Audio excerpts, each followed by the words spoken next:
The landing is violence itself. The troopship shudders as its hull is battered by anti-air fire, the shriek of shells and the thud of impacts rattling every rivet. Inside the bay, recruits clutch their laser guns and grip the restraints of the benches, some whispering the Emperor's name like a lifeline, others frozen into silence. Red lumen strips flare as klaxons howl, drowning thought in their mechanical wail. Then comes the command through the vox grills, a voice without humanity. Prepare to disembark. The ramps slam down and the world rushes in. Sound assaults them first, the roar of artillery, the constant rattle of gunfire, the inhuman shrieks of Xeno's throats or the guttural bellows of heretic warbands. The ground shakes with each detonation, mud and ash flung skyward in choking waves. Smoke fills the air, thick enough to claw at lungs, laced with the stench of burning promethium and rotting flesh. For many, this first breath of war is almost their last, for it is enough to paralyze even the strongest. But the commissars are there, their bolt pistols gleaming. Any who falter are shot without hesitation, their bodies left to tumble down the ramp as the rest are forced forward over them. The lesson is absolute. Better to die to the enemy than to shame the guard. Outside, the recruits stumble into a world that no longer feels real.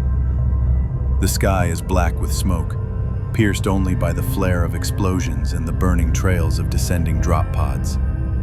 Trenches carve the land into jagged scars, their walls slick with mud and blood, filled with soldiers already entrenched in the slaughter. The veterans barely glance at the newcomers, their faces hidden beneath helmets caked in grime, their eyes hollow. For them, the sight of trembling recruits is nothing new. They know most will not survive the first day. Orders bark through the din, dragging the conscripts forward. They are thrust into the trenches, pressed against the walls as shells scream overhead. Some are handed shovels and ordered to dig, their hands blistering as they deepen the earthworks under fire. Others are given positions along the parapet, told to return fire against an enemy they can barely see. Their las guns crackle weakly, red beams flickering into the smoke, more a gesture than a weapon. Every shot feels futile, but they fire anyway, because to stop is to invite the commissar's gaze. Fear becomes something physical in those moments. It is not the sharp stab of panic, but a suffocating weight, pressing down with every heartbeat. The recruits learn that courage in the guard is not a matter of standing tall or charging boldly, but of simply enduring the terror long enough to keep firing. Their hands shake, their vision blurs with smoke and tears, but still they obey. For obedience is survival, at least for a while. Night falls, though on the battlefield it is impossible to tell. The sky remains lit by muzzle flashes and artillery fire, the air never still. The recruits huddle in the trenches, mud seeping into their fatigues, cold gnawing at their bones. Sleep is impossible.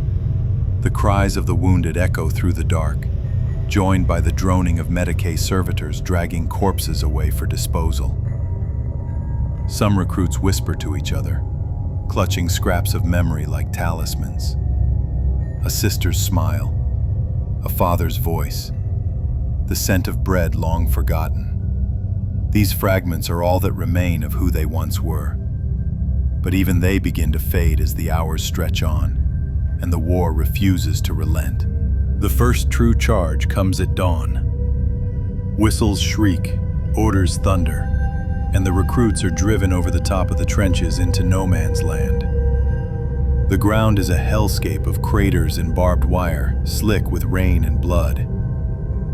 Machine gun fire scythes through the ranks, cutting bodies down in ragged lines. Explosions fling earth and limbs into the air, raining gore upon those who remain. The recruits stumble forward, laser guns raised, though few shots find their mark. Most fire blindly, driven more by desperation than aim. It is here that many learn the truth whispered in the training yards but never spoken aloud. The life of a guardsman is not measured in victories, but in minutes survived. To last an hour is an achievement. To see another dawn is a miracle. And yet, they keep running, keep firing, because there is no other path. Behind them, commissars watch with pistols drawn. Ahead, the enemy waits with weapons ready. Between the two, there is no choice at all. By the time the whistle blows again, calling for retreat, the recruits are scarcely recognizable. Their uniforms are torn, their faces smeared with mud and blood, their eyes wide with the hollow stare of those who have seen too much too soon. They stumble back into the trenches, collapsing beside corpses they no longer have the strength to move. Some vomit, some weep, some sit in silence as though already dead. None are untouched. And yet, for those who survive, a grim understanding begins to take shape. This is their life now. Not the life they were born to, not the life they imagined, but the only one left to them. They are guardsmen. Their purpose is to endure, to obey, to die when commanded. And though they may hate it, though they may dream of escape, there is no path back. The Imperium does not return its tithes. Flesh, once given, is flesh forever claimed.